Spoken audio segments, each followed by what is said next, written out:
Hello guys. So welcome na naman po sa ating YouTube channel Farming is Good with Jason and Venus. Ngayon po ay nagtatanim po sila ng sibuyas na pangpinhi mga ka-farming.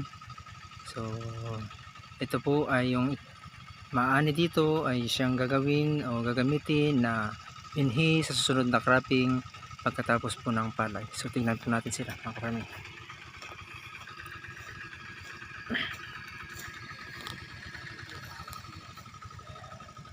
Yan po mga farming ang sibuyas na itatanim po nila. Yan po ay magiging binhi po nila sa next season po ng pagtatanim ng sibuyas. So salamat po sa panonood mga farming. Ito po yung guide nila sa pagtatanim ng sibuyas.